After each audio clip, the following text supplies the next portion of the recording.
I was discussing with a friend from the northern part of this country. Then I was saying that, look, if you ask me, I don't know the type of system you practice in this side of the part of the world. A situation where you encourage beggars is not done in my own side. If you go about begging, they will mark you as a lazy man that don't deserve to be given food. So since it is not there in our own culture, and then it's in your culture, it makes me wonder whether you get worried, you get troubled by the fact that you are creating problem for yourself.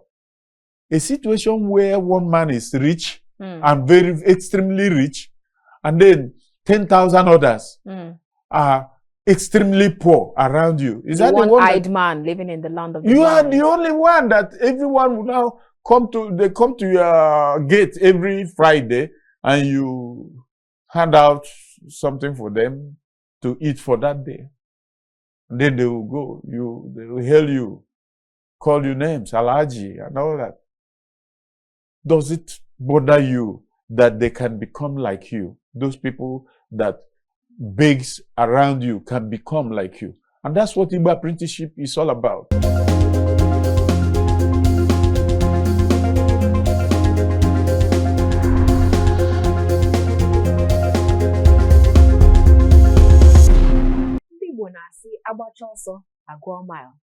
And all of these proverbs, or most proverbs from the Igbo and tribe, these days have started to dwindle. You just begin to wonder why. When we were growing up, we hear words like Atwa Omara, Omara, Atwa Ofeke, Ferisi no here. But these days, you don't hear such proverbs again. What exactly is going on? Very warm greetings and welcome to The Conversation. We're reaching you from KAFTAN television studio here in the nation's capital, Abuja. I am Annabel Orji. Are you wondering why exactly I'm speaking my mother tongue, not, some people will say, vernacular? These are the things that we'll be discussing today. My guest on the show today is Obadiah Mbila, who is an elder statesman in the Igbo tribe. Welcome to the show, Obadiah. Thank you for having me in conversation. Yes, definitely. And it's great to have you look like this. It's always nice seeing you look this way. I actually believe that given a very good atmosphere, this is the way I'm supposed to be looking, so that you don't need to begin to worry about where I'm coming from. Yeah, you'll be able to know firsthand that this man must be an Igbo man. And a proud one, yeah? A proud one at that also. Of course, a proud Igbo man. Okay. A proud Igbo man, super proud. Okay, so now because you talked about when we see your attire from afar, we're able to understand or know where you're from. Now, when you see people travel out, especially kudos to President Bola Ahmed Tinubu. Most times you see him travel out, you see him wear his kaftan or his native. But then some of the other delegates, some other state governors that always, or ministers that travels with him, you see them wearing their suits, their mufflers and their trench coats and all. There's no depiction of culture or tradition when they're traveling to these places. Because if you look at other countries like India, you always see the president fully dressed in their regalia. How important is it when you're going out to always, at least, if not all, put something that makes us from afar know where this person is coming from, so that we don't at least draw down on our indigenous culture? Well, you see, there are many factors that actually makes it difficult for people to Nigerianize their appearance. Someone like the Mr. President is already up there. So he is not begging for acceptance in environments where people do not really give credit or appreciate people coming from where you are coming from. You try to hide identity somehow so that you will not become a victim of transferred aggression. Oh. There are people who, as soon as they see you as a Nigerian, they remember what wrong they received, ill treatment they received. They automatically transfer that bitterness against you. It could be people that were offended at the borderline where the immigration, are involved, and they remember one or two things that was not done right by people who dress the way you dress. Avoid the embarrassment that is already hanging on people from that area. People try to appear in their intercontinental dresses, like wearing suits and tie and so on and so forth. So it's about not meeting someone or accosting someone that just reminds you of how they were being treated during the days, maybe their grandfathers' days, or during the days of their forefathers. All counts. All are included. Part of the evil of colonialization is that it made most Africans to lose their culture. We lost cultural appreciation. We no longer feel very confident with who we are, because the colonial masters, including the missionaries, were making us to see our culture as inferior, evil, and so on and so forth. For instance, the cap I'm putting on now with pride, there was a time it was interpreted as demonic, as evil, What that means is that most Christian adherents avoided the cap as a way of pleasing their God, because someone has brainwashed them to buy into that type of narrative. So I think there is a new awakening that is calling people to rise up and embrace their culture. And the challenges from nations like India, Arab world, etc., and etc., who, despite the despising of their traditional attire, they still, bulldoze their way. Their billionaires still put on their KAFTAN and all the paraphernalia that is associated with their attires. The Indians also, both their gurus, their politicians, they upheld their traditional ways. And then, of course, you also need to blame that of African leaders who were there before us. Not many of them were very proud of their cultural attires.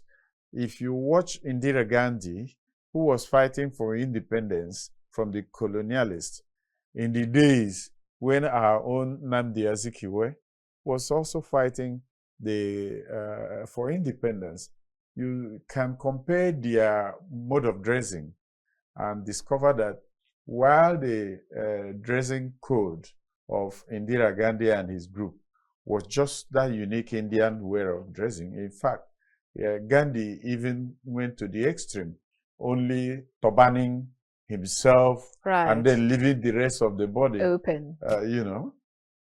That's there are some that dresses that way in Bini, in the Bini culture. But would they accept to travel outside their shores with that type of dresses? They will not. But then you see it differently with Ghanaians. They always travel. They can travel that way. Beautiful. Whatever they're going to. Beautiful. That consciousness that is coming among Ghanaians has, gone to the extent of their exporting their kente. And Nigerians break their heads when they are going for Ghanaian kente. Do we not have our own aquatic clothing? We do. Do we not have the ones they do in Abia State and the environs? Attire? We do. Do we not have the ones they produce in Kano? We do. Brocades. Yes. So I believe with time, when we realize that all the deceit of the Westerners was just to suppress us, be our masters, and then sell their culture to us to the extent we find ourselves as inferior and they are the superior. So when you wear something from their culture, you feel the hate up, when it is our own, you hide your face. Imagine what we do in Nigeria today. We have grown to build what we call traditional wedding and church wedding. Such nonsense came by the way we regard our culture. Marriage has nothing to do with Western culture. Why must we import after wedding traditionally the way we're supposed to wed? We now import the one they call church wedding, which is primarily the Western culture or cultural wedding. So are you saying we should just stick to registry and then traditional, or just traditional? It's traditional. There's any other thing is bunkum, it's nonsense. Anything outside your traditional way of wedding is nonsense. And we have bought wholly into it. Guess what? It's bringing a lot of expenditure on us. So after fulfilling the one they call a traditional wedding, we go for the church wedding. And when you go to the priest that's supposed to be officiating, the first question he asks is, where is the father that gave this young lady to the man? The man will come from behind or wherever he's sitting. He says, hey, has this man paid all that is required? He said, yes. Nothing remaining? He said, nothing. Okay, we will proceed. Why didn't you proceed without the question? Because we know that the first and the real marriage is the cultural marriage. It's during the cultural marriage, that's where they now pay that dowry that the priest is asking for, yeah? When they ask, has he fulfilled all obligations? It's not just about the dowry. Okay. It's not just about the dowry. It goes beyond the dowry. In my own, from the background where I'm coming from, you will not just pay dowry and think that it has finished. No. You marry the girl for the father, the mother, the youths of that area where she grew up. They have their own, there are obligations that you have to fulfill. Interesting. Then you marry for the elder brother, and in some cases, the compound. Is that why they say Igbo weddings are always very expensive? Because you have to pay and quite a number of things. I don't look at it as, it's not that expensive if you look at it, and then the value of the human being that we are taking away. The flower. In some instances, you see the youth demanding what will be sufficient for them to drink, and those that smoke to smoke. And in the case of the elder brother, any dressing that will be befitting, so that when he puts on the dress, he will say, this was given to me by my in-law. That's all the excitement. That excitement that say, yeah, this dress I'm wearing now was given to me by my in-law. And then, of course, that applies to the father and the mother. Right. You know, so. Is that where you now where they now say Ogo Buchi on you? Of course. We will proudly say, this is my in-law. That's my in-law. Yeah, because pride of fatherhood has just done on him. That dress cannot compare with the school fees that he invested in the girl, cannot compare with the food that he fed the girl all throughout her lifetime till the time you came to marry the girl. So it is just, as they say in my own local, it is just the joy of it that you give and you take. You give and you take. Absolutely. All right, now let's talk about the dressing. You've told us about the cap and then the isiago and then the walking stick, or those who hold down to the ofo, or you have so many dressings that you always whenever you see, even if you don't see an Igbo man wear the full regalia, you just see him have one or two, the beads and all of that. And then I recall someone telling me a few days ago that, do you know how expensive 1 yard of an original isiago is? Not to talk of the fake ones. Yeah. So it keeps getting expensive. So what exactly is the importance of these dressings for the Igbo man? Well, the Igbo way of dressing can be expensive, but you can also choose to make it less expensive, depending. According to your pocket. Yes. Like the isiago that I'm putting on now is one of the best qualities that you can find in town. And you don't expect those that cannot afford this type of quality to go for it. There is always a quality that anyone can afford.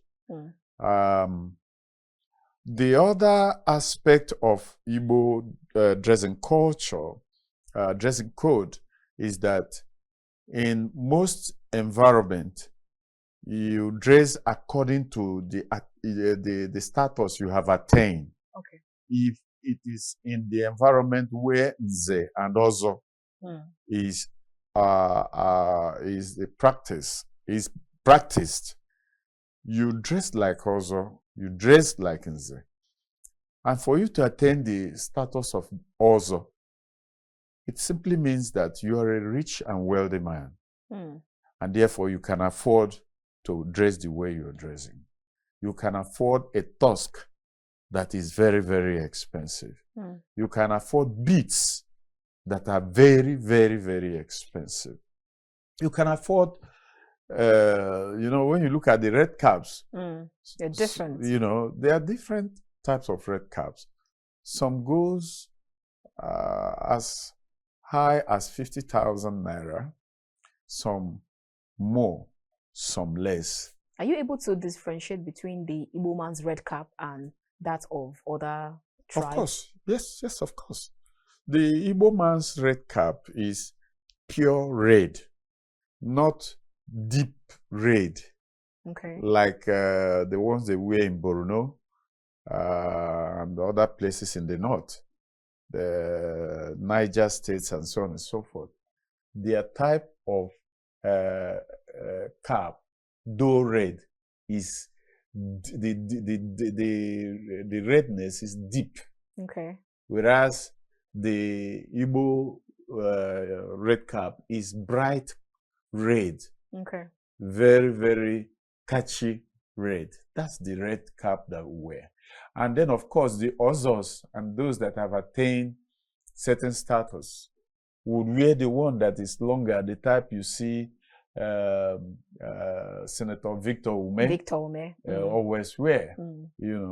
It's not worn by everyone. Of course, in that Anambra environment, not everyone wears red cap, by the way. So it is now that in other areas like Imo State, Abia State, every chief can afford to put on a red cap. Okay. It is not a cap that you are free to wear in some environment. In the place where I come from, you are not allowed to wear the okbuago, flipping this thing to the left. Okay. Unless you have attained certain status. I will not reveal to you the status that qualifies you to put it on the left-hand side. Young men who are still growing up should put it on the right-hand side. Oh, so that means you must be careful where you place it, the position. Exactly, because sometimes we don't know this. As soon as you come into an environment, and it is where this cap is very common, the way you place this suggests your attainment. Right. And if you are seen as one that have not attained that level, that status, someone will call you out, and say, are you here? Are you among us? And then if you thought that you just bought a cap in the market, it is there and then they'll tell you that not everyone that puts it this way. This year, in my own community, I will retire from active traditional service. The most places in Igbo land, we have the uke, or the age grade system. In my place, for instance, we start looking up to you as a child when you are a teenager. In fact, before you become a teenager, you are expected to do something as a man. Okay. You are expected to do the ebanono. You must have killed a lizard. You must have killed a bird. This shows that, yes, you're now a man. You're coming up. Not that you are a man. Oh, okay. Not that you are a man, but as one that is growing to become a man, you go through this process. You are able to do the echongro, you make sure that when the lizard runs, you pursue it until you kill it. Is somebody going to be watching you to confirm? Come again? Will somebody be watching you to confirm that? That you killed it? Yes. It's a group of army that are pursuing it, and who killed it is known to everyone. It's not that you are doing it alone. Okay. You come out to Amasefi where you are playing with other kids. All right? When it is Ichonguru, you see your mates, your ranks, going after a lizard. That the person whose stone killed the lizard is not to everyone. Hey, it's Kalumbuya, they praise you. You are the one that killed it. Then after you've left that stage, the next is you must attempt to kill a bird. Once you see a bird, you stretch out your catapult and kill it. As soon as you kill the bird, every other young lad that is with you, they knows that you are the one that killed it. And guess what? You go back to your father. You go back to your mother. Raise the bird and say, I killed it. And they will not look at it as, oh, you just killed a bird. No. They will be very, very happy that, yes, you are growing up. My son has grown. Yes. And the next thing is that you will not tell me alone. Go to all your relations and let them know that you have killed a bird. And then in the evening, back then, when they allowed our culture to to grow with us, in the evening you see young men singing around the village, going from houses to houses. When they come to you, for instance, I am your uncle, and my son have just killed a bird. He goes to Annabel's house in the night when Annabel is cooking.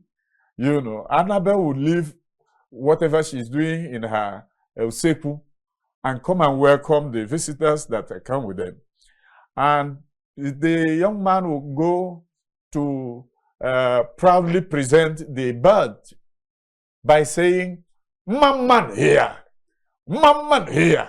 Abia mabanke bumba jombe abanka bo mbari okpuru afọ. You know, after quietening everyone, he said, "I wanted to kill this bird. By the first time I shot, I couldn't get it. But by the second time, I got it under the belly, and the bird said, 'Ah, yo!' Everyone will rejoice." And then the woman will get into her where she keeps her money, or where she keeps her yam, or where she keeps her maize, and collect something to give to the people that came with you. And as soon as they get something from you here, they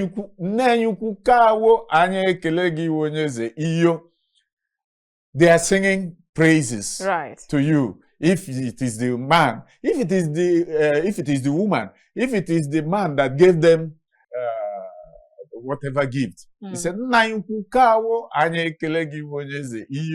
all of them will sing that way and leave for another place. Do you know the mentality you are creating in that young man? Absolutely. He had already succeeded in pursuing a lizard and killed the lizard. The next is bird and kill the bird. You'll be attempting something higher than that. Right. This is the way the orientation they gave to these young men brought productivity and competitiveness, which still rests with Igbos wherever they are now. That competitiveness can never be separated from the Igbos. Oh, wow, absolutely. I really enjoyed what I just learned. So now, let's go back to what you stated. Two questions, and I'd like you to take them together. One is with regards to the cap. I remember you talked about the type of caps and why people should be very careful of the position that they put it, because these days you just see people just fly the cap like they don't even care. Now, when you go to, I've gone to so many Igbo gatherings, and you just see young guys wear their isiago, wear the cap, and then carry their walking stick. Most of them is just for the fashion. Yeah. So it doesn't really matter anymore. Is that what it is? Yeah. The fashion has become global, so to speak, because as they are wearing it here in Nigeria, go to United States, you see the same thing, and it goes on and on in UK, Japan. You know, the Igbos are the most traveled people. So the new thing that is happening now is that they are becoming proud of their dress code. So they use it out there. They not only make for themselves, they make for their children. Yeah, right. The same Ishiago, you know, and when you see wherever the Igbos gather, you will see the distinctiveness of their dress code through the Ishiago. Ishiago is common among us. Not that we don't have other dress code. Yes. Take, for instance, the Igbos from Delta Igbos. They have this white material, very solid white material that they put on. The other day I was watching a video of Professor Azinge, you know, who is aspiring to become the next Asaba of Asaba. You know, you see that he is not wearing trouser. He was wearing wrapper. Wrapper is common in our dressing code. It's just that because you cannot feel free, you know, going about with wrapper. You know, the smarter you are as an Igbo man, the better for you. So that is why trouser has become part of our dress code. The agbada thing, we have agbada, but it is very rare, you know, in our dress code. The what you call babariga in Hausa. All the three major tribes have their own style of preparing the babariga. The Hausa one is so big that it can swallow a small person, a small man. The Igbo own is not as big as the Hausas or the Yorubas. It's now that they are bringing it back. It's like it died down with the first Republic politicians, but now it's coming back, not through the back door, but I think it's becoming an international fashion. Okay. So they're producing it in a different way. Then, of course, the Akwetes in Abia State, they are from the Igbo stock that is known as Asa and Ndoki, that really goes beyond Abia State. They are in rivers from Obibo down to Eleme, and from this other side, from the western axis, you see them down to Omanelu in River State, and then, of course, the other Igbo group that flew from Imo State and enter River State. These ones too are Igbos who may dress differently, but they are Igbos. Generally speaking, the Akwete people provided the materials that was used in the days of yore. Okay. But now, since Isiago has taken place, it appears the Akwete is no longer in vogue. It's still in vogue. And that is what Governor Soludo is trying to promote. Okay. The Governor Orji of Abia State also tried, at some point to promote it. I think part of the problem with the Akwete material now is very costly. So people will prefer the cheaper Isiago than to go for Akwete. Only the elites who can afford the Akwete would go for it. By the time you do the Akwete wrapper and the top, you see that so much money has gone in.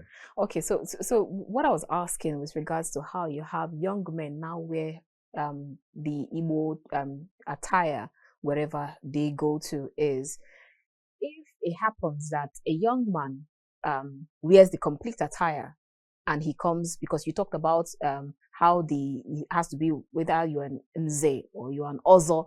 So if that young man wears those attire and comes around the Nzes and the Ozos, do you see it as a problem? I mean, today, not then. It's still it's more than problem. Oh. And don't even try it. Oh, wow. As you can see, in most places when we gather, you see some people putting the ego feeder, beneath the cap. All suggest where you are coming from. That is the way it is where Ozo and Ze are practiced. You need not wear the red cap to wear to an environment where they practice Ze and Ozo. I know of my friends who come from such environment. They wear red cap in Abuja. They are in Lagos. But as soon as they are approaching their villages, they will remove it and place it in the place where you will never trace it until when they leave that environment. Interesting. That is how it is. Okay. All right. So before we go on that break, because you talked about Senator Ume's cap, yes. How about that of Dave Umahi and Ugochinyere? What do they depict? Ugochinyere has succeeded in producing a brand for himself, and there is no way he cannot wear it. It is not a red cap. Okay. It only looks like it's because it's red, but it's not the red cap. Ah, okay. That of Umahi is the red cap. Oh, okay. Because it's almost looking similar. You find that the Ugochine's cap is handmade. Umahe's cap is not handmade. It is machine made. And it is the real red cap. Okay. That of Ugochine, he is a smart young man. By the way he designed his cap, he can go to where it is forbidden for his age mates to wear and still wear it because it's not the red cap. You see the way he designed it with a big, very big, yes, at the top. So it's only a design that is patterned after the red cap, but it's not the red cap. That of Ume is very, very exclusive for Nzes, for others. So it's not what you can just lay your hand on and wear. Of course, the former Minister of Labor, Senator Ngige, used to put on that tie too. And of course, you see that the way he chair wears similar distance. He will either put one ego feeder or two. That means he has graduated from one feather to two feathers. Is a double chief. A double chief of some of type, of a type. Yes. Okay. All right. This conversation is getting more interesting and you don't want to miss this part. Join us again.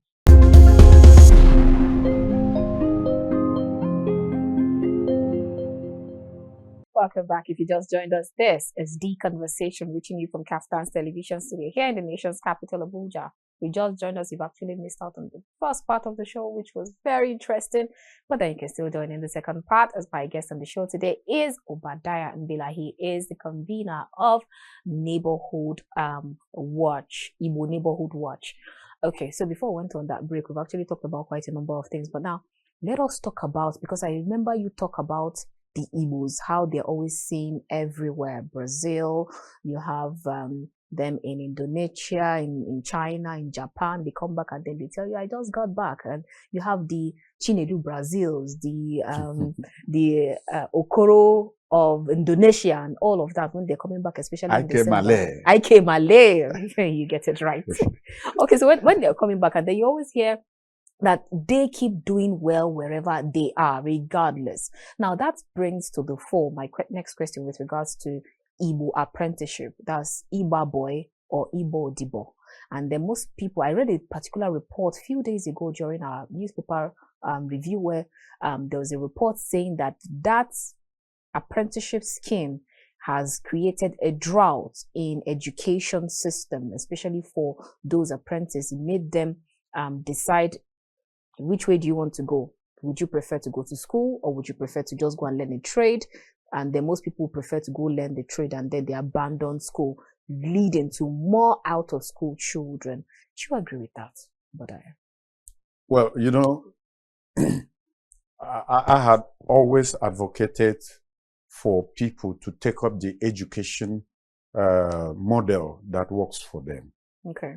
It is not about how educated you are, but how productive the education that you have is. So to that extent, you see that the Igbo apprenticeship has produced men of timber and caliber, industrialists who were said to be not educated, but today they're building schools, including universities. Look at the people like Madoka. Cosmos. Cosmos Madoka. Cosmos Madoka. Would you say he's not educated? And he has built a world-class university now. So let people, let a nation, let every community practice the type of education that works for them. Okay. It is this comparing yourself with those who have PhD and so on and so forth. In Nigeria today, there is no place, there is no state that has produced professors like Ekiti State. So much so that they now have professors that do menial works. So would you say that that type of education has served the best purpose? We actually are not encouraging school dropouts. No. But if this apprenticeship has worked for the Igbos, would people not want to learn it? I know a professor that came all the way from Harvard some 7-8 years ago. He went to Lagos to do what? A study on Igbo apprenticeship. A white scholar, a white, not a black man, a white scholar. And they have come out to allude the fact that the Igbo apprenticeship is unique in the whole wide world. You can't get any other country where such system of apprenticeship is practiced. Only in Igbo land. By extension, only in Nigeria. So when you are tracing that type brand of education, you come to Igbo land. Our people discover very early that the only way you can call yourself a wealthy man is when the people that are around you are wealthy also. So we started this apprenticeship. My own father was an apprentice to someone until when he graduated and became independent from whatever thing he made out of the apprenticeship. He learned from his oga. That's how he raised a family that produced people like me now. Now, I was discussing with a friend from the northern part of this country. Then I was saying that, look, if you ask me, I don't know the type of system you practice in this side of the part of the world. A situation where you encourage beggars is not done in my own side. If you go about begging, they will mark you as a lazy man that don't deserve to be given food. So since it is not there in our own culture, and then it's in your culture, it makes me wonder whether you get worried, you get troubled by the fact that you are creating problem for yourself. A situation where one man is rich and very extremely rich, and then 10,000 others are extremely poor around you. Is that the one-eyed man living in the land of the You are the only one that everyone will now come to your gate every Friday, and you hand out something for them to eat for that day. And then they will go. They will hail you, call you names, Alaji, and all that. Does it bother you that they can become like you? Those people that begs around you can become like you. And that's what Igbo apprenticeship is all about. Instead of us begging, come and learn what made me to be who I am and become like me.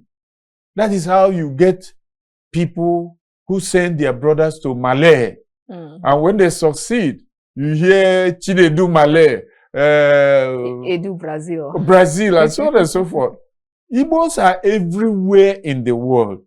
Let me tell you what really made Igbos to scatter all over the world.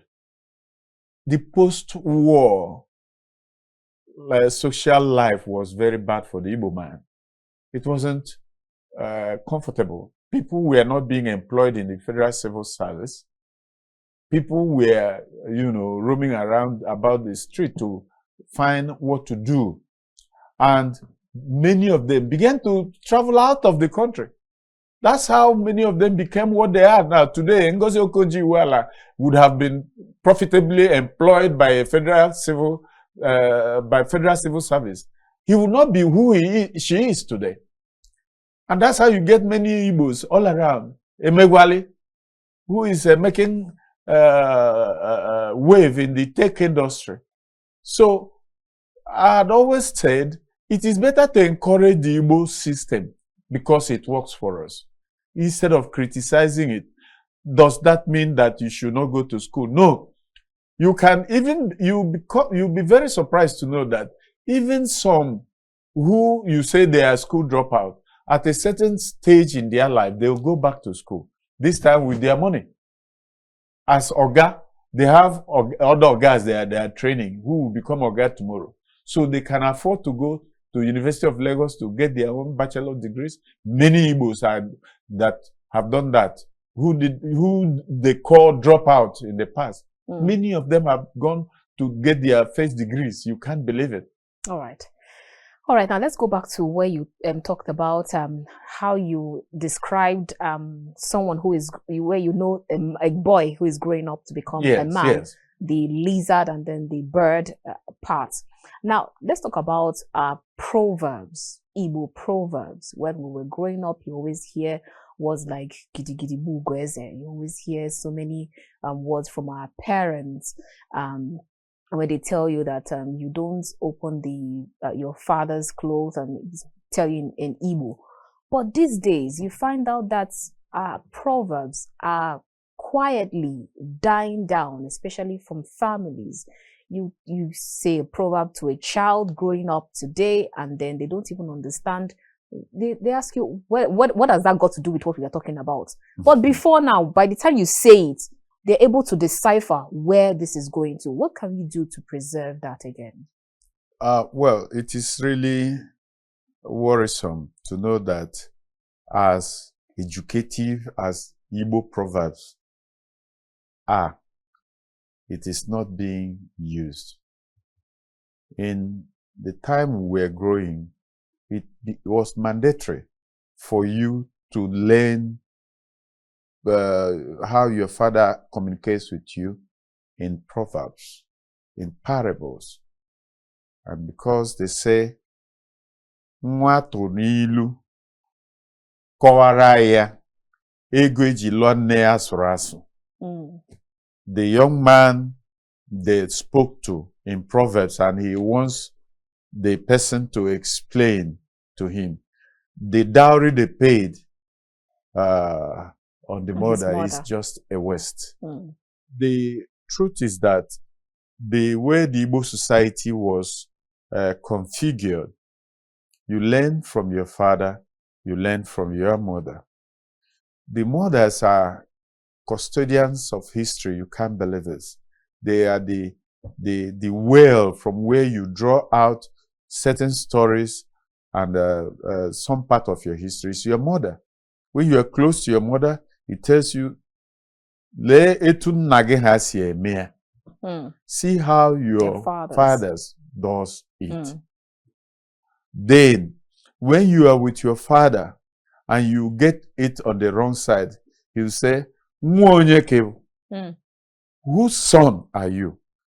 Because his pride is when they call you Omekanea, the man that behaves like the father. That's when you have your shoulder up, not whose son are you? So we have come to a time in the Igbo society where we found that the way we communicate have changed drastically. So many factors are responsible for this, which we will not have time to talk about. Take, for instance, those that should be watching their parents celebrate New Yam Festival, give gifts to their, because New Yams is not just about celebrating New Yam. You give gifts to those your adanne, umunne. There are those that you send your child to go to their house and deliver yam, and deliver certain oporoko, certain condiments that when they receive it and they are eating it, they say, this was given to me by my uncle. You know, we don't have the children that are under their parents now doing the same. What we have is Iriji festival that is celebrated in the public. That lesson that should be learned with Iriji festival is lost. So we can afford to do Iriji in the United States or in Germany, the one that former Deputy Senate President attended, you know, some time ago, where he met some unfortunate circumstances, you know. So we do the Iriji. The young men that participate in the Iriji in America, Iriji in Germany, Iriji in UK, they don't know the origin of these festivities. They only say, we are going to Iriji, and of course, maybe their parents made Isiago for them and provided Ubuago too, and or Umemme as it were. And they will go and look like other Igbos. But they cannot handle certain assignment that gives them the education and the background of what is being done. So it's unfortunate. But I still rejoice in the fact that they do Iriji, and young Igbos who have not witnessed anything done in their fatherland will be able to ask questions. Daddy, what is Iriji? And through that, they begin to explain to them what Iriji is and help them to understand the background where they are coming from. All right, so let me go straight to one of the Igbo festival I attended a few days ago, and it was quite elaborate. It was good because I was shocked to see that you could whistle in a few days and then bring out Igbo people come together, especially in Abuja. We're told that it happened in Lagos, it happened in Abuja, and they are planning in Oyo, in Port Harcourt, and Rivers, and other parts of the country. But then I was wondering, because when I asked who exactly organized this program, they said it was some private guys coming together, and then they talked to the Ohanes and Igbo of such. So in my mind, I was wondering, we should be having this almost every time, not just once in a blue moon. If you had people, they had even visitors from abroad who came out, and then they saw the masquerade. People were able to eat anything they want to eat. There was abacha, there was achicha, there were ukwa and all. So we should be having that every time, don't you think? Yeah, actually, in 2003, my community hosted what we call Ohofia Day in Abuja. Okay. And we brought in some diplomats from Germany, diplomats from Ghana, other African countries, other countries, you know. And by the time we did the formal G presentation that has these delicacies, you know, we were like, can these foreigners be comfortable with this ose with which we are eating this yam? And so I remember I was the MC of that occasion, and then I remember I was asked to announce to those foreigners that they may wish to avoid the ose, you know, because they may not be able to stand the harshness of the pepper. Incidentally, a man from Germany who used to work with Beggar Construction Company, he said, "No, but I like that. That's the one I like." And he was swallowing the ose in such a way that you think that he used to take it before. That inspired me to ask the women group to organize what we called Ohafia Kitchen. Okay. That was a fair, a kitchen fair, where we displayed all the Igbo food that we cook in Ohafia. Okazi, ukwa, uba, mpataka, angara, just name it, G. There is what we do with water yam in my place. We call it oto, you know. And that food is too good for people who suffer diabetes. Diabetic people should go for that food.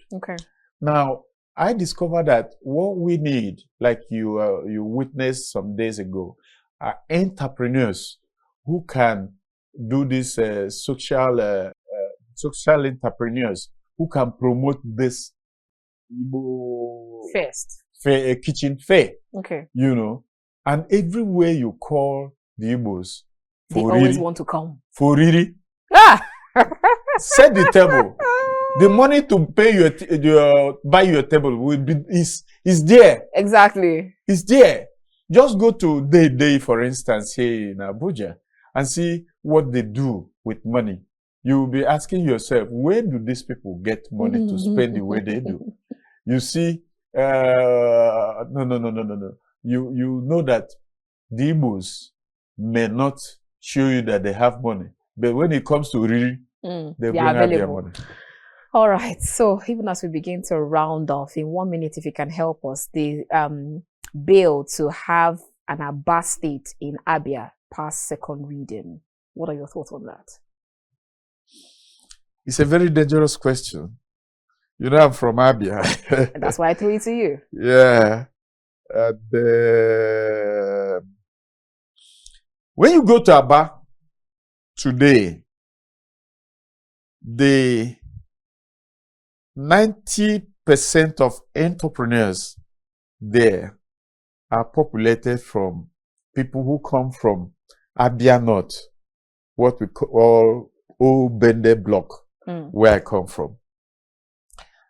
And we have made our homes in Abia since before the colonial masters began to establish streets and design Abia as a livable place.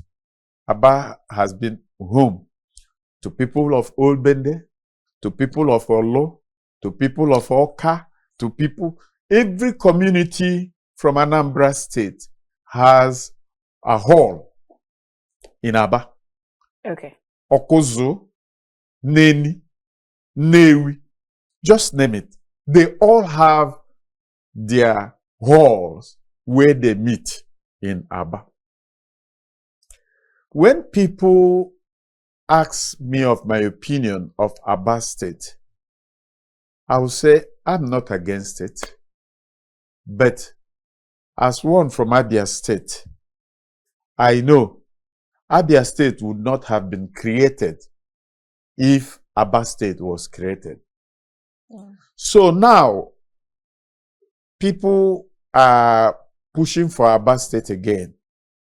And with a new vigor, I think I asked where and where will constitute the Abia State. I know about 6 local government areas that is called Abia South Senatorial Zone. All right. I also know about Isialangwa North, Isialangwa South. That would have made it 8 local government.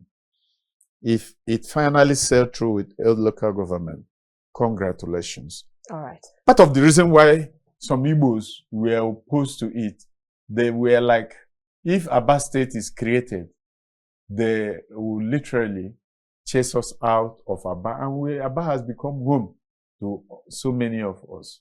Up to today, there is this balance, Abia Mandiaba, and it's used by virtually everyone from Enugu State, from down to Delta State. Delta, yes. There are some communities in Abia that are from rivers, the Opobo community, you know. They have their area where in Abia, when you say I'm from this side of Abia, someone will ask you, are you from so and so place? Because we know those that live in certain areas in Abia. All right. You know. So that's how it is. If it works, congratulations. But let us say it. Those that makes Abia to happen are mostly not from Abia. All right. Before we let you go, greet our KAFTAN TV viewers, especially the Igbos, in Igbo language, and tell them to always embrace peace regardless of what is happening. And that, they should keep watching KAFTAN television in Igbo. The TV awu KAFTAN. Asim ka nkele unu. Onwe otu n'ime ihe mere njisi ka nkele unu. Nke mbụ bụ na Sir. Okay, nke mbụ bụ na KAFTAN enyego ndị Igbo ohere ka ha na-ekwupụta obi ha na ebumnuche ha. Unu nwa ndị na-elekwa ele KAFTAN TV agaghị adị ma ọ bụrụ na unu adịghị. N'ihi anyị na-ekwu na obodo anyị sị na ikwughị adịghị ụkwụkwara agaghị adị. Unu ahụ ndị na-eme ka KAFTAN na-aga ahịa, biko jidenu ka unu ji, ka Chukwu na-agọzi unu. Unu na-eme nke ọma. Gaanụ n'iru na-ekiri KAFTAN television. Thank you so much, Obadiah Mbila. Convener Igbo Neighborhood Watch. It's always a pleasure talking to you. Thank you so much for coming. You're welcome. Imego nwadi Igbo. Ekenekwa m gị. Ekenekwa, sir. Ndewo. All right, thank you so much for tuning in. It's been a wonderful time here on The Conversation. I'm sure you must have been rightly educated, entertained, and informed. Today we did Igbo, the other time we did Hausa and Fulani, and we also did Yoruba. So get ready. We are coming to your neighborhood. Ibibio, are you ready? Are you ready? Baggy, we are coming to your neighborhood. We're going everywhere. Thank you for watching. My name is Annabel Orji. Good morning.